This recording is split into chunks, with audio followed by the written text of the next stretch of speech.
everyone. Thank you so much for joining me today. So today I'm going to be doing a Q&A. I've been getting a lot of questions and I wanted to share those questions and my responses with you.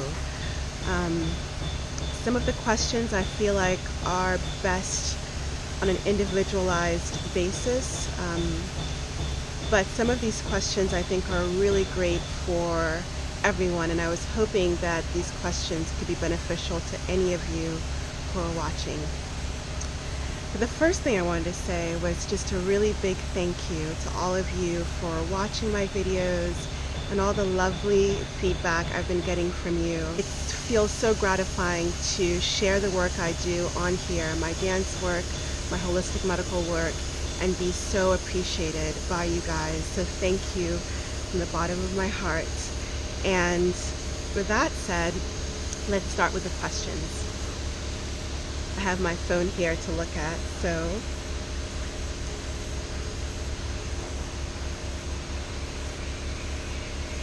question number one comes from Costa Rica. It says, I have a quick question. What do you recommend for dinner? So as I mentioned before, I think some of these questions I really feel like are individualized, and as a holistic medical doctor, when I work with patients and clients, I really work on them from a unique standpoint, where they're coming from, what their health goals are, what their diet is to begin with. So what I recommend for dinner is different on a case-to-case basis. That being said, I across the board recommend a diet that is plant-based, that is high in fruits and vegetables. I'll give you a personal example. Yesterday I had for dinner a big green smoothie of moringa, fresh moringa, which is a green, a really nutrient-rich green, and bananas and pineapple.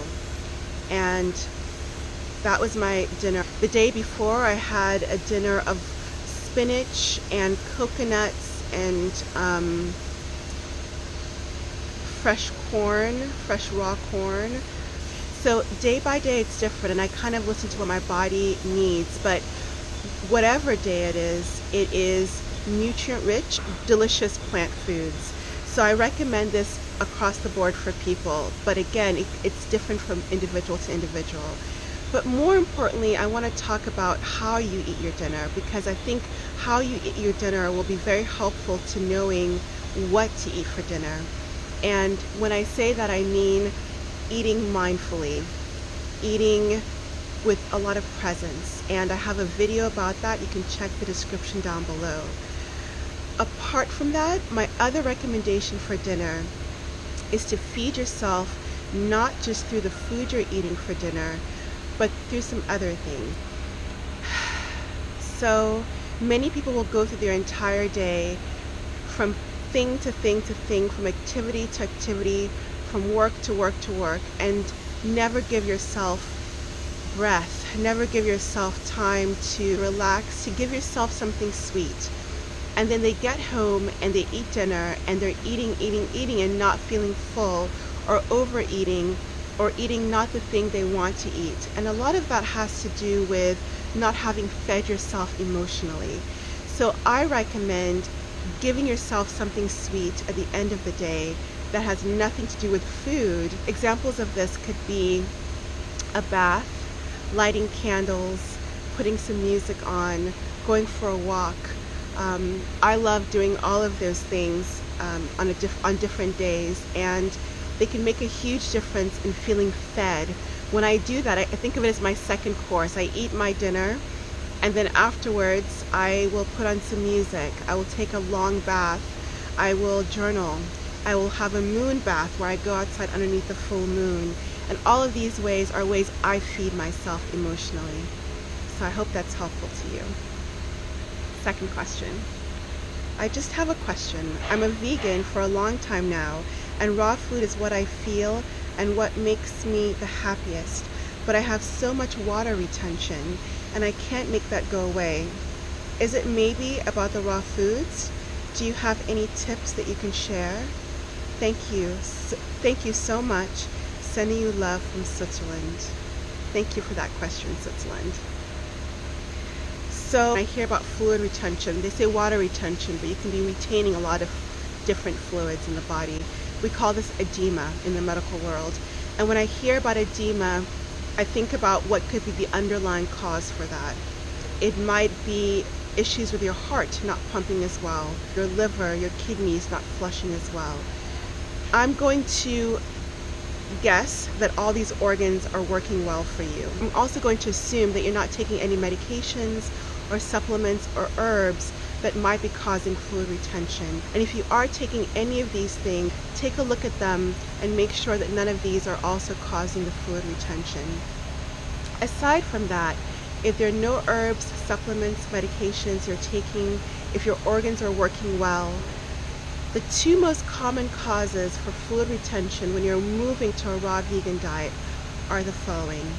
Number one is that when you're moving to a raw vegan diet, there's a recalibration process that's happening. In short, you're detoxing.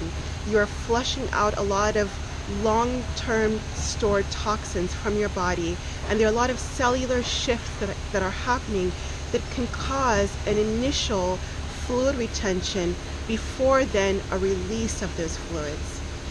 That being said, this is usually a short-term process. So the first thing I'd love to know is how long you're giving yourself, and to give yourself maybe a longer period of time to have those shifts occur. The second reason is when you move from a vegan diet to a raw vegan diet and you're actually eating a lot of high sodium raw vegan foods, a lot of packaged raw vegan foods. They may be healthy, but if they're packaged, there can be a lot of added sodium to the mix. So looking at things like if you're eating a lot of soy, tamari, for example, miso, namashoyi, or just packaged foods that again have the sodium in it. So taking a look at what you're adding into your diet that could actually be increasing the electrolyte, especially sodium specifically, in your diet and causing fluid retention. All that being said, if you find that you make these changes but the fluid retention persists, I strongly suggest that you work with a trusted holistic care provider who can do a physical exam like I do with my patients and clients and try to find the underlying cause and work with you to shift that. One other thing I want to say about also helping with fluid retention is that during that, again, initial period of transitioning to raw vegan and releasing toxins, your lymphatic system is part of the picture. And so helping your lymphatic system to pump out toxins can be really helpful. And two wonderful lymphatic exercises I love, apart from just regular exercise, are jump roping, which is helping you do a vertical up and down motion in your body, which is where your lymphatic chain resides, and also rebounding, which is fantastic, does the same up and down body motion without the discomfort to your joints. Hope that's helpful to you. The third question, I can't find it word for word, but I remember the question, and basically the young lady was asking me how to stay grounded and centered as a student. And this is a fantastic question. Thank you for sharing it with me, and I hope that the answer is helpful to many of you students out there. I was a student for a very long time, so I know that. I know some of these tricks, and I consider myself to still be a student in life. So here's what I would say. The first thing is recognizing that the food you eat can be one of our most powerful connections to nature.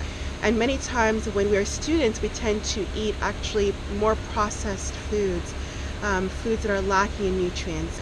So again, eating nature's foods, fruits, vegetables, anything that you can find when you go out to a garden, eating more of those foods that are nutrient-rich, vitamin-rich, mineral-rich. These will help to really center and ground you. Greens especially I find to be really grounding and centering. I call these stress-less foods. Foods that are not a stress on your body, that actually help the body digest well, that feed it the nutrients that it needs. The second thing I would say is prioritize sleep. I cannot overemphasize this enough, and ironically as students we tend to actually tap into our sleep bank, and not getting enough sleep is really stressful for the body. So prioritizing sleep is vital. The third thing for staying grounded and centered is, again, having to do with nature, and that is bringing in elements of nature into your surroundings, into your living surroundings, your sleeping surroundings, your studying surroundings. So that can look like having organite, other crystals, natural stones that maybe you picked up, natural rocks that you picked up from a hike or from a trip, having shells, having an element of running water, not a tap running water, but an element of running water, trickling water in the environment you're living in, having living plants in your study environment, lighting a candle because fire is a really wonderful element from nature. Having this in the environment in which you study and sleep is wonderfully grounding for you. The third tip I would give is spending time in nature. Spending time in nature with people you love, but also spending time in nature with yourself. And this is a powerfully centering exercise to do. Going for a walk in nature, having your feet be bare on the ground in nature by yourself. And the reason I say this is that as students, you can get a lot of input from a lot of external sources. Input from what you're reading and studying, input from your professors, input from fellow students and friends. And that's all wonderful. That's all enriching. However, many times that can mean that you're not having enough time for yourself, enough time to really tap into the voice within that can center and ground you.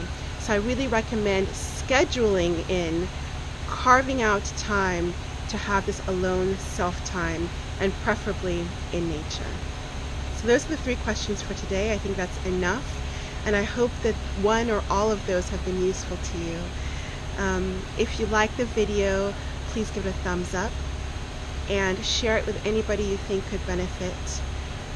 Subscribe for more weekly videos. Much, much love to you.